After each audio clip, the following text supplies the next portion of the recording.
Hello and welcome to episode 26 of the Catching the Facts podcast here on the Catching the Facts official podcast network. I'm your host, Dan Sisk. And I'm Eric Schroeder. And I'm Eric Schroeder. And guys, we had a decent amount of news this week. Not a ton because for the most part, the teams are kind of all going into hibernation. They're getting ready for the draft in about a month. So teams are mostly prepping for that, but they are doing making some interesting moves in free agency. There are a couple pretty big trades since our last episode aired, including a pretty sizable one the morning the last episode came out, which was unfortunate because we would have loved to talk about that as part of the Max Crosby discussion, but timing doesn't always work out. But we have a lot of interesting news. Eric, you ready to get started? Yeah, let's do it. Okay, guys, so we're going to start off with maybe not the biggest news, but certainly the most gossip-inducing news of the last few weeks. The Minnesota Vikings have completely restocked their quarterback room. They have signed 2 quarterbacks. We'll talk briefly about each of them, and then we'll talk about the Vikings as a whole, Eric, because I think there's a lot of interesting conversation to be had there. Let's start with Kyler Murray. He has signed with the Vikings for 1 year. And he's going to be paid the league minimum. I mean, the guy really just kind of tanked his stock. He has done absolutely nothing for the Arizona Cardinals. To be fair, that organization is a complete dumpster fire. But he really just has been unable to break through. He has moments of brilliance, but he cannot capitalize on any of the moments that he delivers on. And it's resulted in him having to take a league minimum deal after getting cut. I mean, that's pretty embarrassing. We'll talk about JJ McCarthy more at the end, but I guess in terms of Kyler Murray, Eric, what are your thoughts? I feel this is kind of a low moment for him personally.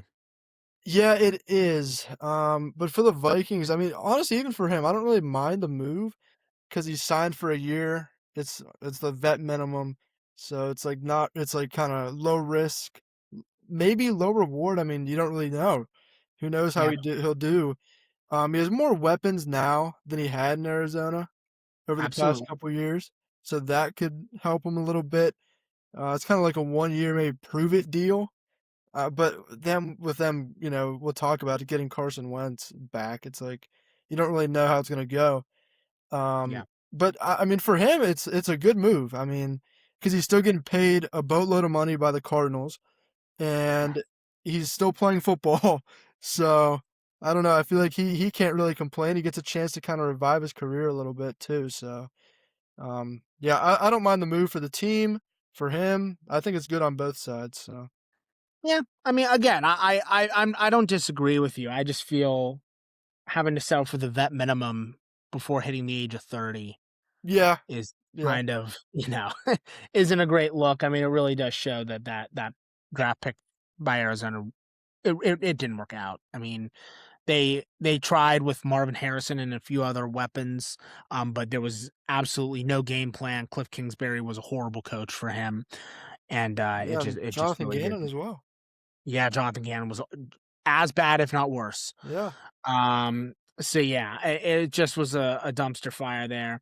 Yeah, I won't be rooting against him, but I'm not gonna believe that he can turn it around until I see some evidence. That being said, Kevin O'Connell saw something in Sam Darnold, and that proved to work out. I have faith that Kevin O'Connell, if he said, I want Kyler Murray, part of me feels that he might be able to unlock something because Kevin O'Connell knows his quarterbacks. Kevin O'Connell knows what he's doing on offense. If anyone can get anything out of him, it's Kevin O'Connell. So I mean, we really have to wait and see. But considering I think it's almost guaranteed that he's going to start, we'll talk about that in a few minutes. Considering I think he's a very safe bet to start week 1, he's going to have an opportunity to see what he's got, and it'll be really interesting. So, Yep. um, that's Kyler Murray. Let's move on to Carson Wentz real quick. Um, I mean, uh, this guy was also a dud. I mean, how many teams has he been on at this point, Eric? I've lost track. I don't even know. He's Uh, just honestly, he's crazy. he's just been, like, erased from my mind. I mean, Yeah, he hasn't been good in years. I mean, yeah, same with Kyler Murray, though. Kyler Murray, he hasn't really been that good since maybe 2019, his rookie season. So, it's like, yeah. they just have an abundance of, like, bad quarterbacks that kinda and Carson Wentz, I mean, he's past proving himself at this point, but, I mean, at least Kyler Murray has a shot. Carson Wentz, I don't think he has any chance. I agree with you. This is really just to add experience to the room because Right. obviously Max Brosmer didn't. Yeah. Is adding experience. I mean, well, that's not true. He is just not the kind that you want in the locker room. Um, but I just this move again. I feel like it's just kind of there to add pressure to McCarthy. Um, and an additional weapon there. That's kind of just the vibe I get because I don't see him starting even a single game. I think the only way he plays is if they want to give him some time and they or obviously barring injury and stuff like that. But Right. this is largely just depth move in my eyes. I mean, are there any additional thoughts from you? I don't think there's a lot here personally, but No, I don't think there is either. I mean, I think we know that Kyler Murray's gonna start, and even if they do have or yeah, if they say they're gonna have a quarterback battle, we know who's gonna yeah, win at this point. The younger guy, and it's not the younger guy of JJ McCarthy, the younger guy of Kyler Murray.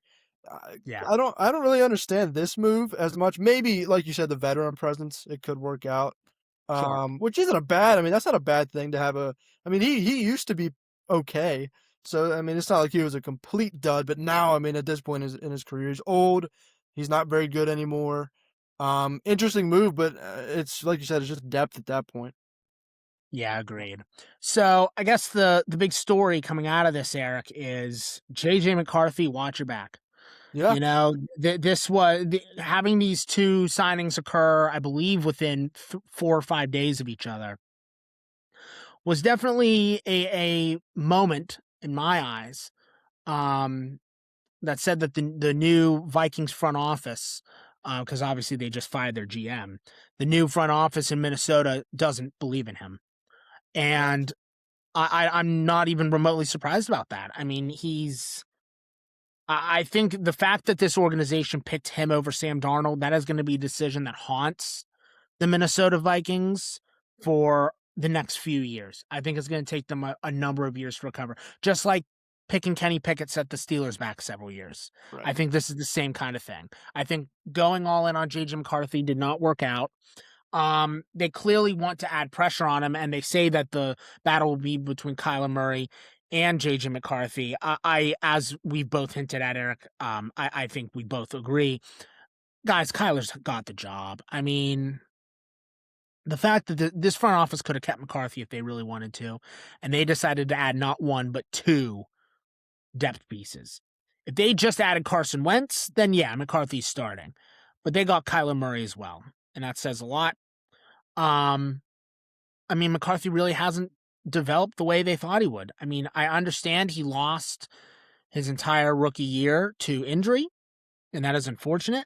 But my my my counter to that would be he sat on the bench for the whole year and was able to, you know, learn and study. And I did not see a lot of evidence last year that he looked at what Sam Darnold did and learned from it. I felt like every time we watched a Vikings game for this show, Eric, he really did. He looked not quite like a deer in headlights, but it looked like he was lost out there, and Yeah, it became very noticeable. And I just felt like the year Darnold had in 2024, you would have thought that McCarthy would learn something and be able to develop himself by sitting on the bench and learning from Darnold, who at that point was a veteran presence with a ton of experience under his belt. And you just saw none of that. I'm not sold on McCarthy as a leader. You know, obviously the quarterback's the captain of the ship, man. I mean, the quarterback runs the entire offense. The quarterback commands everything when they're on the field, and I didn't see a ton of leadership from him. I feel I'm not ready to call him a bust just yet because he only had 1 full year to start. It's not fair to call a guy a bust after 1 full year of starting. Um, but the fact that they honestly believe that Kyler Murray can beat this guy in the preseason training camp, that says a lot considering Kyler Murray is going to go down as, in my opinion, one of the biggest number one overall busts um, of the last decade. Maybe not the number one overall, bust, but certainly one of them. And Yeah, the fact that they I think he I can agree, start man. over McCarthy, the fact that they think he can start over McCarthy just says a lot. So Yeah, is what well, it is. now the You know. Vikings have 3, like, top 10 draft pick quarterbacks in the room. Oh, that's right. Yeah, Wentz was 2 or 3. Yeah, he was high, and then same with JJ Yeah, that's right. McCarthy. I Yeah, mean, McCarthy was 10. I remember that. yeah, which Oh, that I never really starting off, I never really liked that McCarthy pick just to begin with. yeah. We were both Um, criticizing it, right? We both were like, yeah. what the hell? Well, Yeah, yeah, because it wasn't a good pick. I mean, you could see in college he was surrounded by such a great piece with Blake Corum, where he just kept yeah, handing the ball off. I mean, he yeah, didn't really have to throw that much, and if he did, he was throwing checkdowns. So, like, I knew, and you and me both, we were talking about it. I mean, we knew what he was going to be in the league. He wasn't going to be some star. Yeah, gets all the credit for the 2023 Michigan season or whatever whenever that was, they won the national championship, but did he really contribute to that much? I don't really think so.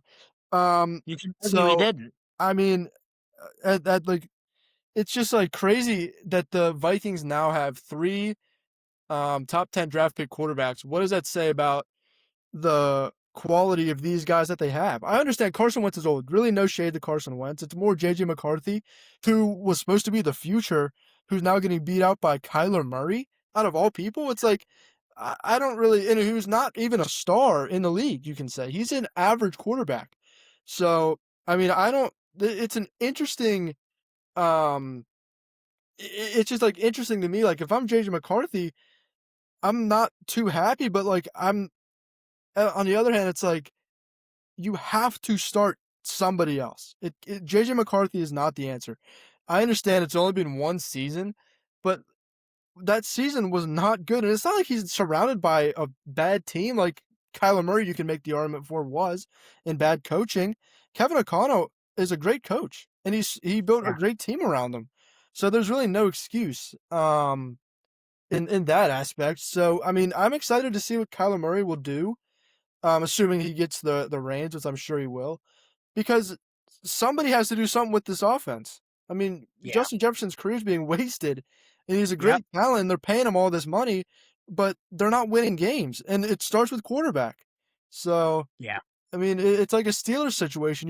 You can build the greatest offense you want. If you don't have a quarterback, you're not going to do anything. So, yeah, I mean, it's but I mean, I don't know. It's just weird to me, like that they're signing that they think that Kyler Murray's the answer, and they had better options in free agency. So it's yeah, it's interesting to me, but I don't know. I mean, yeah. we'll see how it I works out. I hope it works out for him. I mean, I don't really mind Kyler Murray that much. I hope he succeeds, but he's a bust. That's yeah, what can you say? and multiple people with sources in the league and whatnot have repeatedly said that Kyler Murray is an awful leader. Like that he just that no one really respected him. No one looked up to him. He didn't call team meetings and show leadership skills. He's just not that guy. And again, the fact that that is viewed as a superior output than JJ McCarthy. It's like when the Colts signed Daniel Jones, and we all knew he'd start over Anthony Richardson. Like the second they got Daniel Jones, you were like, oh my god. Yeah, Like it was just a come to Jesus moment where everyone who really knows football and can read through the corporate speak of, oh yeah, they'll compete in the preseason. You people like you and me, Eric, who can read between the lines. We knew what was going to happen there. And yeah, again, I think Kyler Murray is about to go down the same path that Daniel Jones just did. And again, like Shane Steichen, Kevin O'Connell knows his offense. If anyone can find something in Kyler that can capitalize on potential, it's O'Connell. So let's see. Let's see. It's going to be really interesting. Uh, I don't view Kyler Murray as a very good quarterback option for Justin Jefferson. You know, Justin Jefferson is a his style of offense is not Kyler Murray's. So we'll see how those two can coexist. But it's going to be really it's going to be really interesting to see. I mean, look, the reality is, Eric, we like to make fun of him, and I can understand why. Carson Wentz injuries killed him. It wasn't a lack of ability. He got hurt how many times? He probably got hurt, had significant season-ending injuries 3 times. Right. I mean, the year they won the Super Bowl, Nick Foles had to be at QB because he couldn't play, and you know, I think Wentz is a good move for McCarthy as well because, I mean, Wentz has a history of winning, before his injuries. So you're going to have a good amount of experience there, and you're going to have a lot of tips to show him. So maybe Wentz can help McCarthy develop. I mean, it's just a really odd situation that Minnesota's created for themselves because they're a bunch of idiots who really don't know what they're doing. And again, picking Darnold, letting Darnold go over and choosing McCarthy over him, that decision's going to haunt them. But Yeah. they did it. They made their bed. Now they have to lay in it, Right. and we'll see how it works out. That's going to be interesting. That's all I have on that story. What about you? Yeah, that's all I got. Okay, guys, going on to the next big move of the last few weeks. The Seattle Seahawks have signed reigning Offensive Player of the Year, Jackson Smith-Njigba, JSN, to a 4-year, $168.6 million extension. He is now the highest paid wideout in the history of the National Football League. Eric, this is an absolutely insane contract. $120 million are guaranteed. Yeah. And that's just crazy for a wide receiver. But I gotta tell you, he's worth it. If this was 1 year, I'd be like, you're nuts. But JSN has delivered both years that he has been in the NFL with different quarterbacks. So you can't even tell me that it was Darnold who got him over the edge. It wasn't. The guy is just a truly special talent. He is easily a top 2 or 3 wide receiver in the sport right now.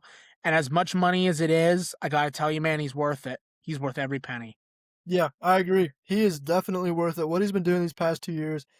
I mean, he's the best receiver. Would you say he's the best receiver in the league? I mean, I got to tell. He's close. I'd have to think. You could honestly argue he is. I would have to think about it and see maybe do I put, Jamar Chase with Joe Burrow. Like I'd have to go through the list. Jefferson, you just mentioned. But I think you can honestly argue he's number one. Yeah, I mean, I think you can, and he deserves all that money. It's a lot of money, 124 million guaranteed, but which that is a little crazy. But I mean, he deserves it. He might have. I mean, it might be a bit of an overpay. I mean, because what I think is that the biggest contract a receiver's ever gotten. I think it is. Yes, highest So paid. I mean, it might be an overpay, but it's hard to overpay a guy like him because you don't really know what his ceiling is because he doesn't really have a floor. His floor is so high right Yeah, now. It's like I feel like you have to pay him that much money or he's just gonna walk away. yeah, So, and he's seen who was it, DK Metcalf and like Alec Pierce, those kind of guys get huge contracts, and he's way better than them. So it's like it's like he's seeing a lot of teams overpay on receivers he is miles better than, maybe 2 tiers above. yeah, Um, and he's like, okay, if you're not going to pay me, I might just leave. And that's kind of the risk you take, and that's kind of what sucks about like the contract information like being public, where it's like, because if you see that, you're gonna want to get paid a lot more than DK Metcalf, who's not really doing so hot in Pittsburgh. yeah. Um, and You're you're right. one of the best receivers in the game. It's like, I mean, you're gonna want the money because right as soon as you feel like you're not getting enough, and that's the thing with like the owners. The owners have to deal with like if these guys feel like they're not getting enough money, you could pay them a fortune. It doesn't matter if they feel like they're not getting enough. They're just gonna leave and go somewhere else where they can get a bigger deal. So Yeah, that's the hard part. So you almost have to pay him that much money, but it's like it's deserved. So I don't know. Props to him though, man. I mean, whoever his agent is, he better be thanking him because Yeah. that's a crazy deal. But yeah, props to him. It's well deserved for sure. I mean, he had 15.1 yards per catch Yeah, last year. I mean, my God. I mean, that's like those are video game numbers. right. I mean, and not only that, I'm looking at here, he had 14.5 scrimmage yards per touch. Do you realize how good of a route runner you are if you have 14.5 scrimmage yards per touch? I mean, no one runs a route like him. No one. No, I mean, he's just insane. So it's a lot of money. And I recognize he's only been in the league 2 years, but the fact he did that with two different quarterbacks, he's a special player, man. I honestly think he's worth the money. I really do. yeah, for sure. Yeah, 100%. So congrats on Seattle. You locked up one of the most important players on your team, probably the most important player on your team. So Yeah, yeah, great, yeah. great contract for them. Yep. Okay, that's all I have on him. What about you? Yeah, that's all I got.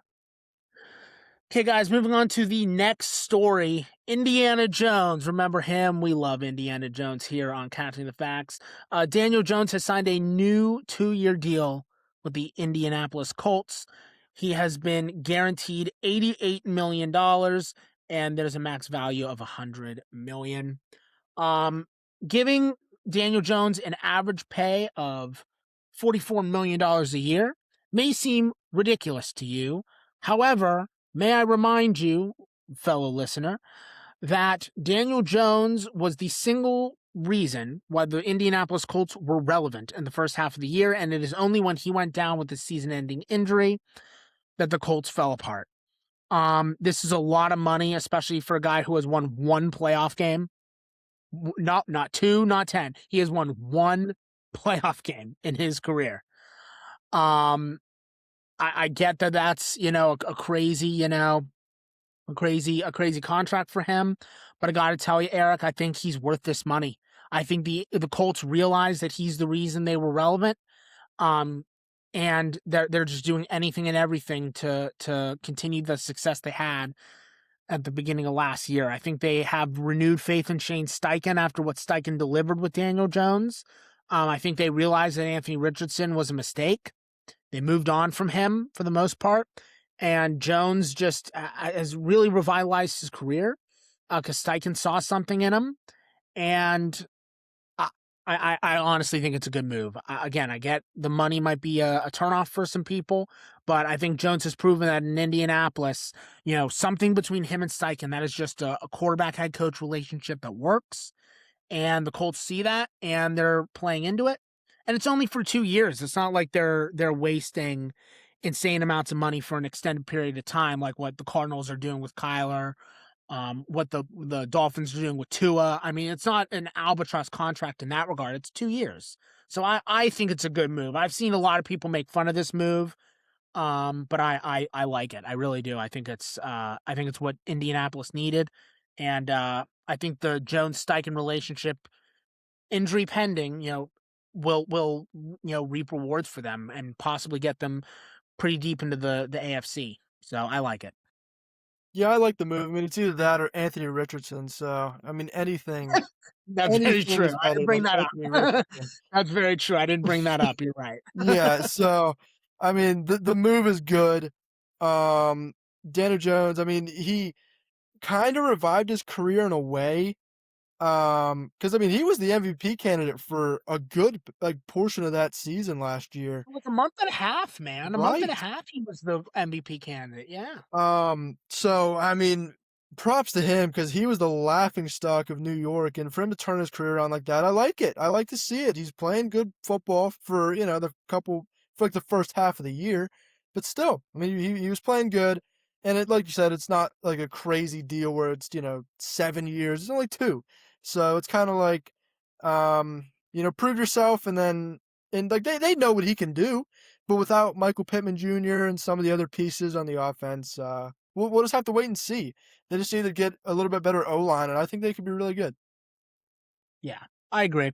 They definitely need help. That team needs some work, but Yeah. I think this makes them, back to what they were. I mean, they were on track for I don't know, maybe a 10-7 year before the injury, and I think they're on track to do that again. Or sorry, excuse me, 10-6. I can do math.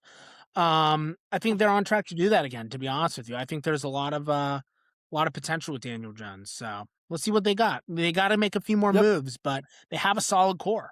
So Yeah, we'll they see where do. it I goes. mean, they got pieces. They do. They do. So yeah, the Colts are a really interesting team. I'm curious to see what they do the rest of the offseason. Yep. That's all I have on him. What about you? Yeah, that's all I got. Okay, guys, moving on to the deal that I wish we could have covered as part of our Max Crosby discussion. It is what it is. But the day we posted episode 25, the Ravens signed Trey Hendrickson to a 4-year, $112 million guaranteed contract. The deal is worth up to $120 million.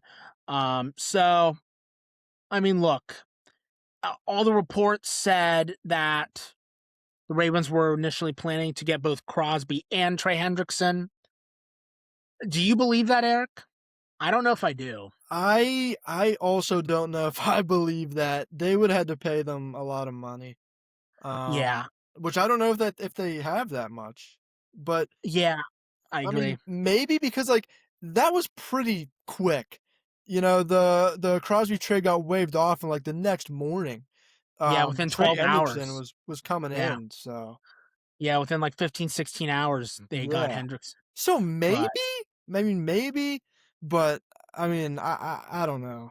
I I don't wouldn't be really at all know. surprised though, dude, if at 11 p.m. after the Crosby deal going off, the GM was like, "Oh fuck," and they Yeah, just spent all night on the and spent all night on the phone with Hendrickson's agent. I would not at all be po- surprised. So possibility for sure. I just who knows, but let's just evaluate Trey Hendrickson. Really solid defensive end. Is he top 5 in the league? No, he is not. No, Is he top 10 in the league? Maybe, maybe. maybe, maybe, maybe.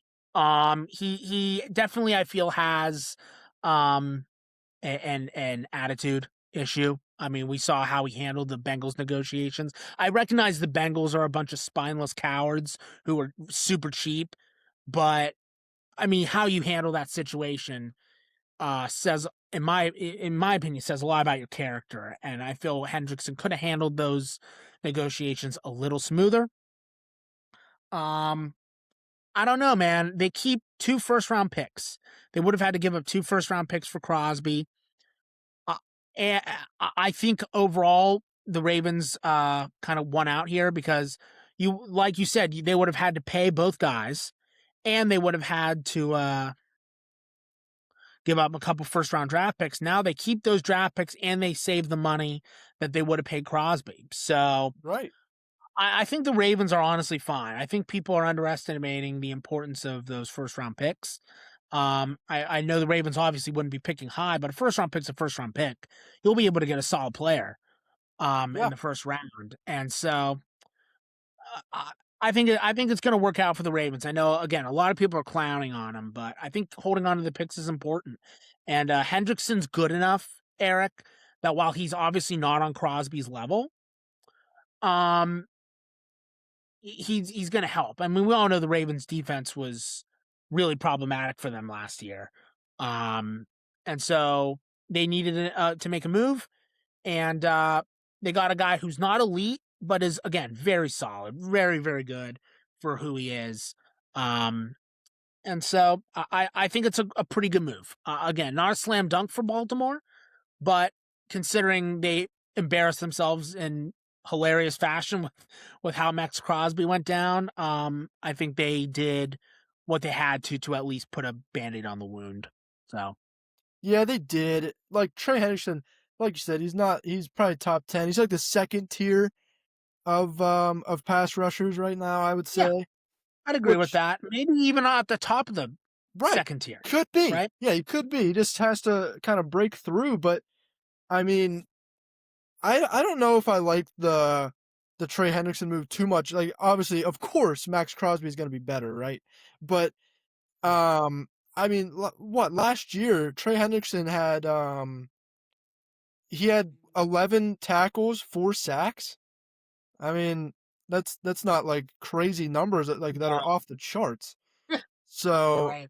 I mean, is it even worth it? Like I don't know. I can't remember what the deal was off the top of my head, but it was like, um, I just don't know. I don't know how much this will really benefit the Ravens. And with for the Bengals' sake, why would you do that? That is their best pass rusher. And moving him in division like that, that's gonna hurt them. Not as bad as Max Crosby would have, because if you have Max Crosby, Myles Garrett, and TJ Watt, yeah, he's fallen off a little bit, but still, you got to pray for Joe Burrow at that point. I mean, Yeah, because yeah. but now here's a question: as far as Max Crosby goes, do you think it's better that he actually went back to the Raiders I mean, here's the thing. for him? We discussed this, and it looks like, 2 weeks later, it looks like Crosby was serious about not forcing his way out of Vegas. He has not done anything to suggest he is yet. So I think, we were guys, obviously we didn't talk about this in the last episode, but one of the things that happened since the last episode was Crosby put out a statement saying, I love you, Raider Nation. I love you all so much. Proud to be a Vegas Raider. And it's like you were just demanding out. you know. Yeah, Um, but he has not done that since this whole thing went down. Obviously the Ravens saw something considering the surgery he just had. We got to see how he heals the knee. Um, but I think it's going to work out for Crosby. I think Crosby is ultimately in the place he needs to be, solely because I think he underestimated the improvements that the Raiders are inevitably going to take next year. They yeah, have we all assume that Fernando Mendoza will be going number one. Um, that he's one of the better college quarterbacks of the last 5 or 6 years. So I think it's a really good, he's about to have a quarterback on the opposite side of the field who will really help. Uh, Clint Kubiak was probably the best hire of the offseason. I mean, he was a hell of an OC, and at in Seattle, and that obviously helps. So I think you're going to see a substantial improvement in the offense next year, and I think Crosby realizes that. And look, he got sucked into the Pete Carroll nonsense, and I can't say I blame him. I mean, Carroll is a personality in and of himself, and Carroll was washed up, so I can totally understand how mhm, how having to play under him was difficult. But I think he realizes that Kubiak and Mendoza can really improve this team. Maybe not to a winning record next year. I don't think they're going to go to the playoffs, but there's going to be a noticeable improvement, and I think Crosby sees that. So I think that's why he hasn't really done anything the last few weeks to force his way out. There haven't been any reports on, you know, people walking out of meetings and all this stuff. It looks like everyone's on, cooler heads have prevailed. Um, and so, yeah, if a public humiliation like this had to humble him, then a public humiliation like this had to humble him. But as I've said before, Eric, with multiple people, sometimes you got to go through a rough situation to get out on the other side. In this sport, light at the end of the tunnel is very common. Look at Sam Darnold just last year. So I think it's going to work out for Crosby. I really I think do. it'll work out for him too. I mean, they're building a great team over there. I saw they signed some other like edge rushers, and they added more pieces to the defense. I mean, they're building around Fernando Mendoza, which that's who probably will go first. They have Genti. They also added some pieces to the O line, which I think is going to be a huge advantage because we saw what Genti did last year with that O line he had. He was good, but I mean, he kept. I think it was like the yards after contact were like so many, like a ton, because he would just get touched like instantly. There would always be somebody in the backfield. So I think them adding pieces to the O line that's a big portion of it. Genti's going to get a lot more work, and then on the other side of the ball, Max Crosby, he's a game wrecker. I think this is way better for Max Crosby. Yeah, it sucks that he failed his physical or whatever, and I'm sure he maybe wanted to go to the Ravens and feel their offense out and they're because they have a good defense as well. A little bit on the older side, but still, it's still good. He would have been an instant piece for them. But then again, it's like if you're gonna if you've stuck it out this long with the Raiders, now that they might be good and good, they might win like 7 games. They're not gonna go win a playoff game right now, but you've stuck this rebuild out pretty much the entire way, and now right when they are starting to get good again, you're gonna leave. I don't know, but so for Crosby's sake, I like that he didn't get traded. It's a better I think it's a better fit for him because he's been with the team forever. He knows the scheme, he knows the coaches, so it's not even that big of an issue there. And then for the Ravens, how would he have um how would he have clicked with like the new coach there? So like would he have tried to change his play style? You don't know.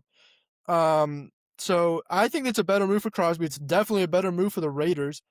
And the Ravens just have to cut. They kind of just settled on Trey Hendrickson, which I mean, I guess it's okay. They needed somebody, but that's not the best possible guy you maybe could have got. We'll see how he does, but he wasn't even that good last year anyway. So I think it's kind of like they needed shoes to fill Max Crosby, but you can't find shoes to fill Max Crosby. So it's Yeah, tough, but. I think yeah, it's a good move for the Raiders' sake that it got can't that got waived off or whatever.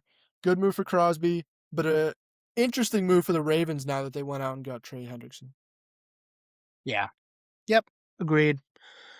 That's all I have on him as well. Yeah, So, all I yeah, got. I think it's a solid move, not a slam dunk, but a promising move for Baltimore. So, see where it goes. Yep. Um, okay, guys, the last move that we're going to discuss today, the last story. Uh, I don't know if this is a big trade or a medium-sized trade. I guess we can discuss it here. But the Broncos have acquired Jalen Waddle from the Miami Dolphins. The Dolphins gave them Waddle and their 2026 fourth. And in return, the Broncos gave up their first round pick, their third round pick, and their fourth round pick in the 2026 draft. Um, you see that headline, Eric, and you're like, "Oh my God, they gave up a lot for Jalen Waddle." But then you realize, you look at the picks. The Broncos, excuse me, the Broncos first round pick is number 30. Yep. So they're not giving up a super high draft pick here. Obviously, third and fourth round picks are it's really hard to hit a home run with those picks these days. So in reality, the Broncos really didn't give up too much. Um, I don't know if Jalen Waddle was a top 10 receiver in the sport. He's really solid. Um, he's had a couple of really good years. And with Tyreek Hill having to go down last year, he obviously got a large number of opportunities, but he had no quarterback, and that really hurt his production. I think if he had a quarterback, he could have done remarkably well. And so, I mean, is Bo Nix that guy? We're gonna have to see. But this is definitely an all-in move for Denver, boy. I mean, they're going all in on Bo Nix. They are giving him any and all receivers they can to help him get over the hump, and we'll see what Denver can do with him. So I think it's a very good move for Denver. Um, with the Dolphins, I mean, the Dolphins are a dumpster fire organization, so it's kind of hard to give them credit for anything because they're just so terrible. But I would say this move for them is like medium. I mean, they got not a horrible haul in return, but I mean, I think they could have done a little better. So, yay on Denver. We'll see how Waddle fits with Bo Nix. Yeah. I like the move for Denver. I like the move for Waddle for sure because I mean, who knows what the Dolphins are going to do this year. So, um, the move for Waddle is great. Yeah, like you said, Bo Nix, we'll see what he does. I mean, he's shown glimpses like he could be really good. Um, who they have last year that was kind of Cortland Sutton a little bit. He was breaking out for him. Jalen Waddle, He's a little. I would say he's a little bit better than Courtland Sutton. But Courtland Sutton played great for them last year. That was a great connection. So on either side of the ball here, you with Courtland Sutton and Jalen Waddle, you can't really go wrong. So Bo Nix has a lot of options. Then R.J. Harvey out the backfield as well. I like the move for Denver. It's good. The Dolphins, I don't really know what they're doing. They get rid of their coach. They get a new quarterback. They get rid of Tua, and now they're getting rid of Waddle. What are they doing? They're trying to rebuild, and the pieces have aren't super valuable, so they're having to give them up for scraps. Now they did say they're not going to get rid of A-Chain. So Okay. that's like their only piece at this point, though. So I Yeah. mean, it's like you might as well just give him up. You're giving everyone else out. Might as well give him too. I mean, if you're gonna go in, go all in. But it's an interesting move for the Dolphins because Waddle's all they really have at receiver now. Who knows how Tyreek's going to come back from the injury? If he's even going to be playing for the Dolphins next year, you don't know. But so Jalen Waddle, um, props to him. He gets out of that hellhole that is Miami, and he Yeah. has a chance to go do great things. To be honest, he was being wasted a little bit. I mean, those were great pieces in Miami. That entire offense was just so star-studded that maybe Mike McDaniel felt a little overwhelmed, and Tua probably for sure. So I think this is a good fresh start, a good young quarterback that he can make a connection with quick, and he's surrounded by other good pieces on the offense. So this is the perfect move for Denver. But yeah, the Dolphin side, I'm not too sure. But yeah, good move for Denver, good move for Waddle. Interesting move for the Dolphins. Yep. I completely agree. I mean, the Dolphins they're going to be possibly the worst team in the sport next year. They I mean, it's could going to be be, bad. which is crazy. Like Yeah, it sounds crazy, but it's really not. it's not. They They did lost it to them. everybody. Yeah, they did it to themselves. They just ran every decent piece they had into the ground. It was bad. So yeah, again, you reap what you sow. You know, Right. it was again giving to all that money. I mean, these are nexus points, right? Where we look back at them, and I get hindsight's 2020, but we were complaining about these moves when they happened. So it's not like we all thought it would be a good move and it wasn't. We knew the Tua deal was bad, and they're just locked into that contract. They can't get out of it. Um, they have no cap space. That team's a disaster. They're gonna possibly be the worst team. It's gonna be really bad. But Yeah, for sure. is what it is. Okay, that's all I have on him. Yeah, that's all I got. Okay, guys, so that is it for this episode of Catching the Facts. Thank you so much for listening, as always. We will be back in 2 weeks with any more news and stories that come out of the NFL. We'll see what really comes. Again, it's looking like the teams are starting to slow down a bit before the draft. We're going to have a few more episodes air before the draft, so we'll see what happens. But I think news might be a little light, so we'll cover what we can. We might cover some smaller stories than usual in the next few episodes, just to give us a run time. We got to talk about something. Um, but we'll talk about any big news that comes out, and hopefully there's some fun stuff to talk about. So as always, we post on Wednesdays at 12 p.m. Eastern Standard Time on both YouTube and Spotify. Please like, comment, follow, and subscribe on both platforms. It really helps spread word about the show, and we really, really appreciate your support. Eric, is there anything else you want to add before we go? I don't think so. Just yeah, like, comment, subscribe, keep watching. Yeah, that's really it.